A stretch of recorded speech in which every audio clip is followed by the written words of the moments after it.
So I'm on my way down to a property right now. I had to get special permission to cross another property. A little lady came up and I just happened to be standing there at the right time. Oh, hi, look at this. What are you doing, guy? You getting paid attention to back here? Huh? How you doing? Huh? Hi, lover. Oh, how you doing, huh? Good to see you. How you doing? You okay? It's been a rough ride for you? I'm sorry about that. I'm gonna go take a look at you guys' homestead, okay? All right. Horses make me nervous and they know it. They're ornery and unpredictable. But, back to what I was saying. So I was given special permission. A little old lady came up. And I just happened to be staying in the right place at the right time because I really just needed something to get into because I'm really aggravated with some things. And, you know, I need my space to be my space. I need my place to be my place. I need my own area, you know? I just need my own project. I like to be left alone with a guy or two, you know, somebody who I enjoy hanging out with and enjoys me too. And do a mutual thing, you know, a mutual project. So here's where we're at. So I'm at a place called the Apple House and nobody's been here yet. And it's right, I've literally walked here from Camp Miller and it's off the beaten path a little bit. It's kind of hard to get back here. So let's take a look at what's going on. We're going to see this together. So here's what we're looking at. We're looking at a homestead. This is the lady was explaining. This is called the Apple House. This is her lifelong generational family home. And this is actually the barn. This is the old house and the barn here.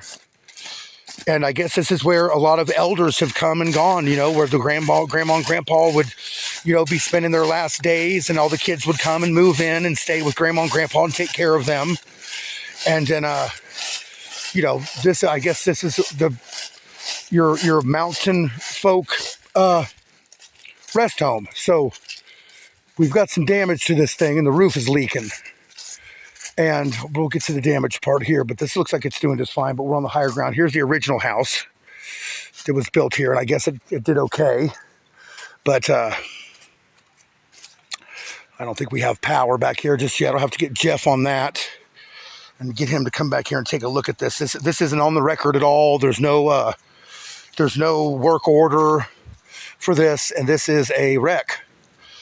So they were afraid to ask anybody because they figured that we were already busy doing things that were more important. So apparently somebody came in here, some volunteers, but they just did some quick shoring up to stop everything from collapsing. So this is actually pretty dangerous, to tell you the truth. And I see what they did here.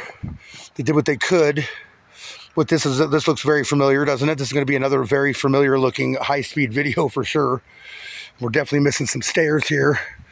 And that is some heavy up there, heavy lumber. So this is what I'm going to be doing next. This is going to be my next project, and this is what I've been wanting to do and what I've been wanting to get into.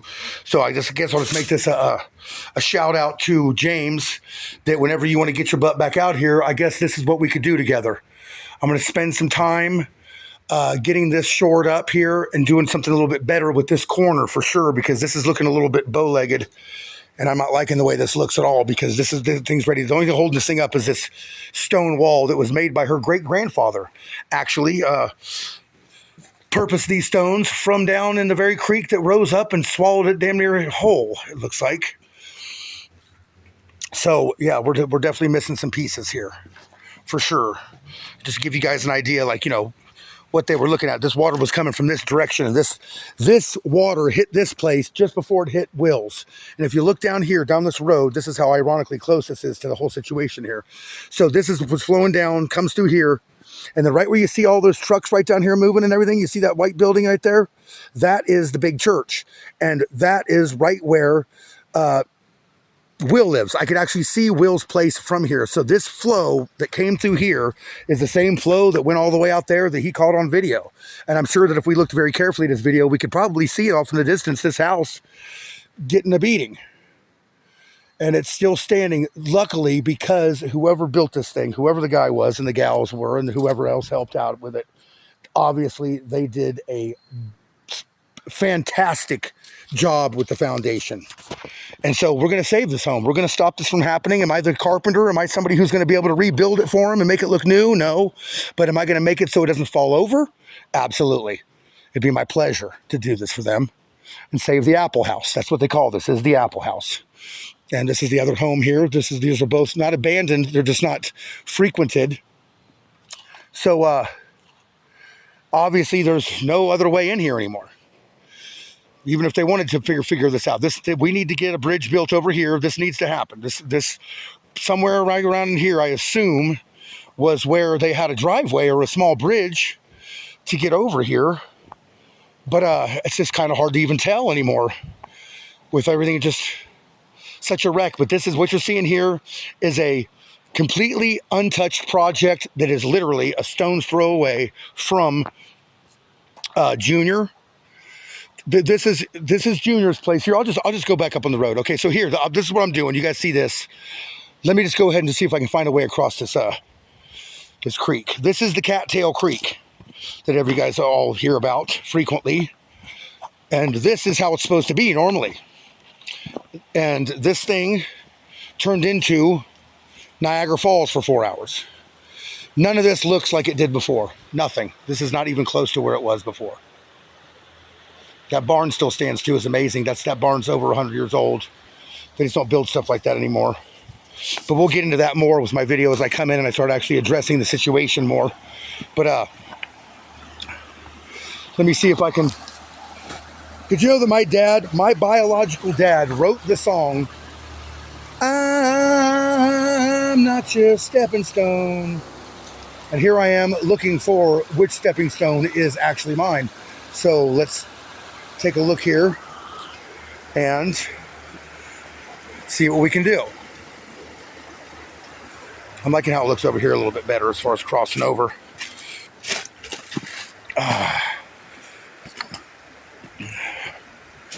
But this is good because this means people can't be creeping around in here very easily. It's going to be a bit of a chore for me, obviously, because I have to get materials back here. And I'm going to have to do it by hand because I don't have a quad or a side-by-side. But that could possibly change. But at least I could do is get somebody to come over here and give me a ride back here with my respective materials I'm going to need to do this job. Let's see here. We are choosing our path wisely because nothing is stable here.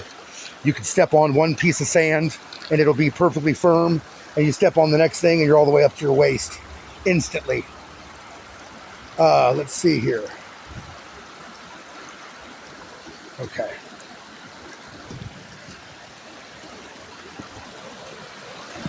Okay. Perched on this rock here.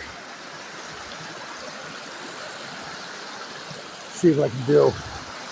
I need to get across there, and I think I can do it.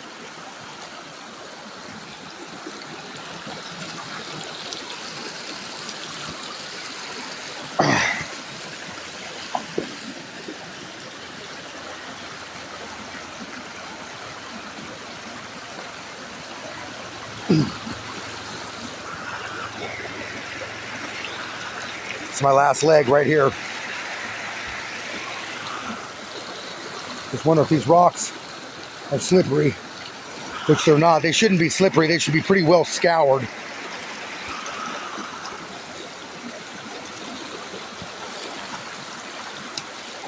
Bingo. Made it. Okay, so going up this rocky embankment here,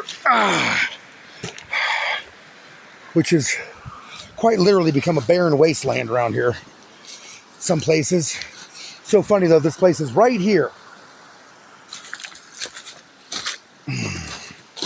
So now let's talk about what happened here, so you guys can get somewhat of an idea of what the situation was Because look how beautiful this place is. Just look at how absolutely stunning. This just so much reminds me of where I grew up.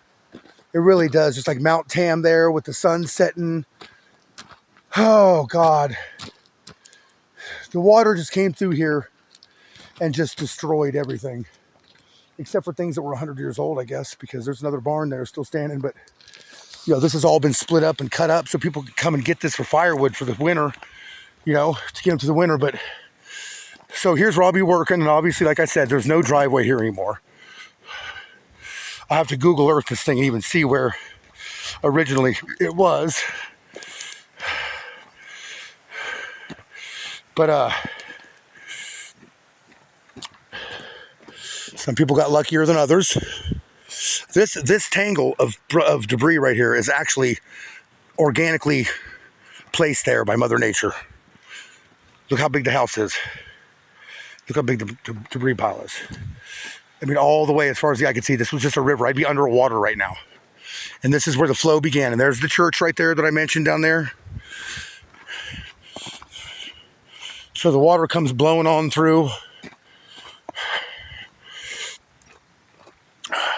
Another well over 100-year-old log cabin style barn survives. Of course, the more modern house, not so much, but they did get this. See, this is what needs to happen. This is what I'm going to need to do to the other place. And of course, you know, this got dealt with because, well, quite frankly, it's right here next to the road. You can park right next to it and do the work. A lot needs to happen to this. A lot needs to happen here too. But this is basically what I'm going to try to accomplish right here, is doing some bracing and using what nature provided as far as these rocks are concerned. Hi, and here she is right here. I'm just doing a little video explaining what I was going to be doing. Hi. I'll turn it off now.